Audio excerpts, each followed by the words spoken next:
Yesu ashimwe. Dusangire amajambo dusanga mu gitabo cya Nehemiya igice cya 3 umurongo wa mbere haravuga ngo bukeye Eliyashibu umuherezi mukuru hamwe n'abagenzi biwe b'abaherezi bashira ko bubaka irembo ry'intama.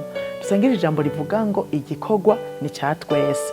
Dusomye mu gice cya 2 haratubwira Nehemiya amaze gushika i Yerusalemu, aho amaze iminsi 3 yahengereye mu ijoro avyukana n'abantu bake baza kuzunguruka i Yerusalemu, yitegereza inzitiro z'i Yerusalemu ingene zabomotse n'amarembo yaho ingene yahiye.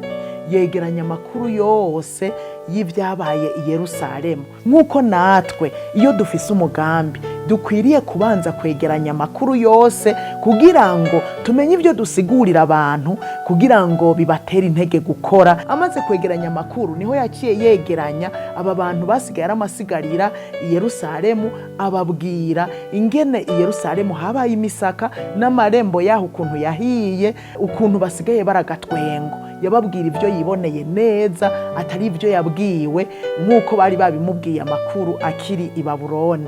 Nuko rero acarabatera intege mu kubashingira intahe ingene yagize ikiganza ciza imbere y'umwami, amaze kumubwira yuko agomba kugaruka kubaka i Yerusalemu. Ariko abagwanizi ntibabinezererewe, batangura kubagwanya.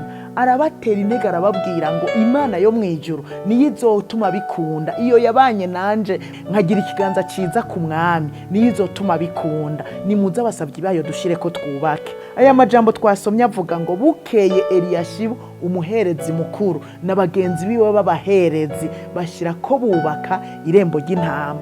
Nukuvuga ngo indongozi baca bafata iya mbere. Bene data, iyo hari igikorwa abarongozi ntidukwiye gutanga amategeko gusa, oya na twebwe dushire ko dukore. Burya igikorwa ni ica twese, kanatsinda Imana yashize ingabire zitandukanye mu bantu. No muri iki gikorwa cy'igihe cya Nehemiya bamwe barubaka, abandi bagahereza, abandi bakaja kuvoma, abandi bagacungera umutekano kugira ngo ntibategwe. Umwe wese yakora icyo ashoboye, icyo yahamagariwe. Burya ingabire twashizwemwo tuzikoreshe kubera igikorwa ni ica twese. Nuko rero ibikorwa biba biri imbere yacu ntihagire uwigira sindabibazwa uhereye ku barongozi. Dukore kubera igikorwa ni ica twese.